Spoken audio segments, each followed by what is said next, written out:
Each year we get involved with the Oklahoma Wheat Quality Show that the 4-H and FFA members can enter. And so usually in July, the 4-H and FFA kids that have planned on entering the show, they deliver their wheat that they've harvested. It is visually judged, and some other tests are done on the wheat out at the fairgrounds. And the top 25 placings, visual placings, in 4-H and FFA are brought to the center. So this is the first step that we do with the entries. We take a small sample from the entry bag and we put it on a pertinent hardness tester. And what this machine does is it randomly takes 300 seeds and determines the average kernel moisture and physical hardness. And that's what you're seeing with all these little graphs running up on the screen. We use this machine twice. The first time we use it is to determine the percent protein of the whole ground wheat kernel. And the second time we use this machine is to determine just the percent protein of the milled white or refined flour. And so why we take the percent protein twice is that a score is given for the percent protein of the whole kernel, and then we use the percent protein of the flour to enter it into the Mixograph. When the entries are milled, they're all brought up to the same moisture level.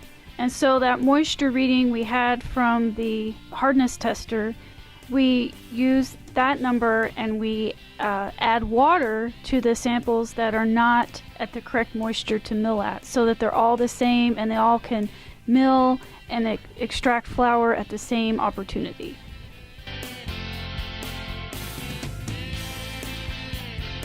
The entries that were tempered, those have to wait a day before you mill them. So when I'm milling, I had tempered the day before. And we line them all out and we run them through the mill. It's an experimental mill, so it's a miniature version of the large commercial mills. So the first side, the wheat goes down, it's in the break, the first break, and the second break, it's opening the kernel up, and you're left with flour and bran and the germ. And that has to be sifted out. We remove the bran, and the rest of the flour and the germ goes into the second side of the mill, which is the reduction, and then we can get rid of everything and we're left with the just refined white flour that you would see at the grocery store in a 5-pound bag. The Mixograph, it mimics the mixer. We take the information we obtained from the protein of the flour and the moisture of the flour, and we get a guess at how much water we need to add to it to get a good dough. We get a lot of information from the Mixograph because it's correlating the forces the mixing pins are experiencing, and so that gives us the dough strength and how long that strength can last while mixing. During the baking process, all the 4-H samples are baked on one day and all the FFA samples are baked on one day.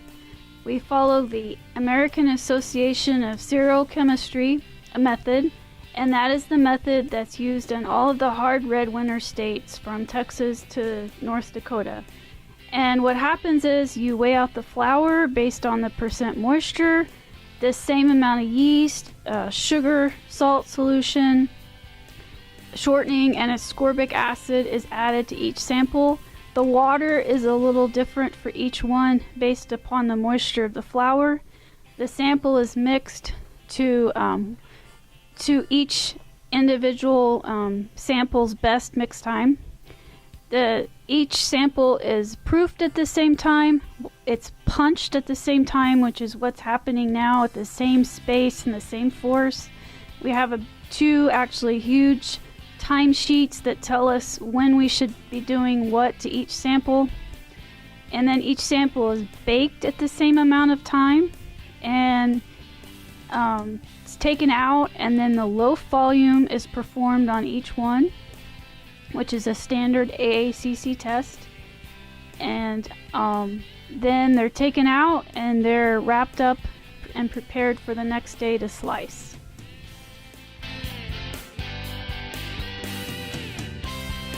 So each entry is sliced in an automatic bread slicer. It just makes for a smoother cut, and again, so each entry is sliced exactly the same.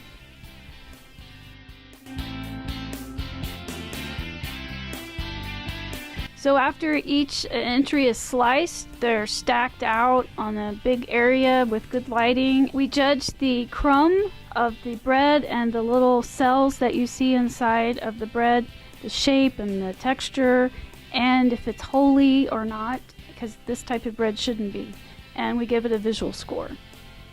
Congratulations to all the 2015 winners, the scholarship winners, and we look forward to working with you next year.